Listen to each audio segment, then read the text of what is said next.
ډیر خنات دا خو رحمان بابا خو ټوله شاعري داسې ده او بیا دغه نه کوم ناتیه شاعري چې کومه ده نو په سړي په زړه کې سم د روحانیت سمندر چې کوم د سم راپاره او د رحمان بابا په دې شعرونو کې چې کوم اثر دی او د رحمان بابا د مینې اثر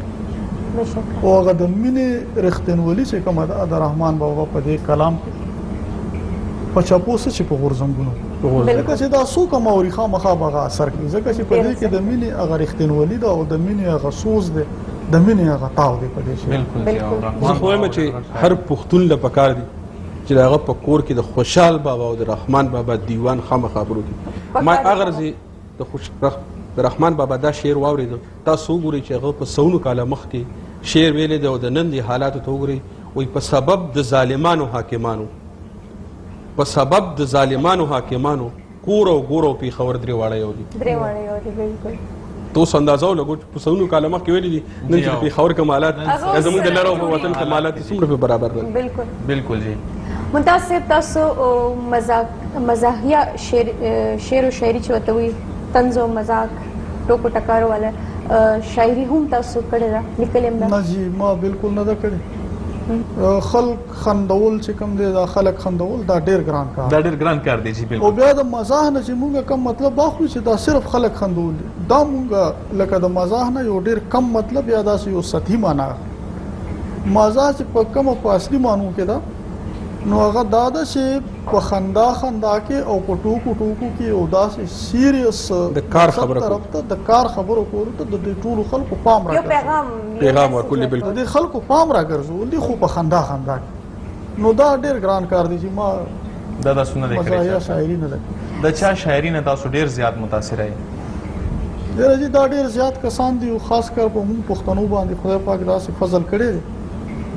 چې د رحمان بابا نه د خوشحال بابا نه د حمید بابا نه د علي خان بابا نه د کاظم خان شیدا نه د حمزه صاحب نه د کلندر صاحب نه د اکرام الله ګران نه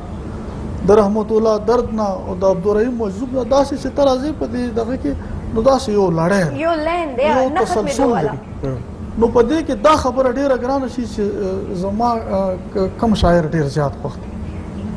او دغه زه په اسانه ویلې شم چې دا ټول زما خوښ دي او زموږ مشران دي او دا ډیر قابل قدر خلک او دې نه مو زده کړو او بالکل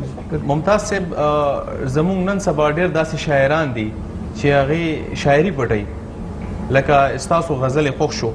پکې لغونته بدلون وکړو هغه غزل په خپل نوم باندې شایع کړو خلکو ته وایي چې دا مالک کړي دا تاسو سره چرته شوی دا په ساده دغه کې به وي خورشید خان چې شاعر خو هغه ته ویلی شي چې هغه شعر لیکي جی پټي نه جی بالکل نو که څوک شاعر دی هغه به شعر پټي نه شعر به لیکي شعر به تخلیق کوي شعر به جوړي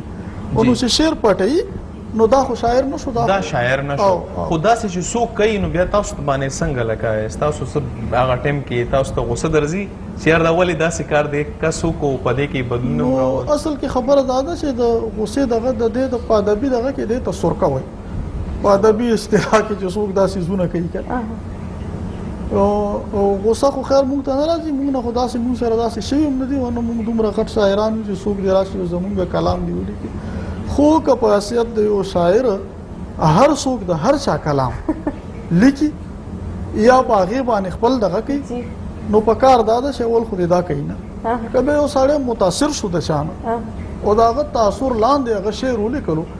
نو ادبي دیانت دا دی چې هغه دی ولیکي چې دا د فلانی شعر دی او ما د دې په تاثر کې لیکلی دی یا د اردو شعر دی یا د پښتو او د مزې خبره چې غوسه خو هغه چاله ورځي که نه څوک چې د جیپاس موبایل ونه ګټي او چې څوک یې وګټي نو هغه ته ډېر بد رد وي دا جواب خو ماله م راته که نه ما نه به دا تپوس کړو نو تاسو څنګه پته ده چې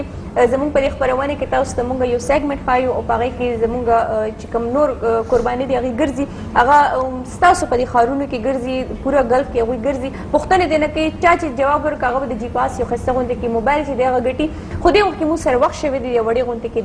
د ما خلو د هغې نه پس بیا موږ خپل پروګرام ته راځو مرحبا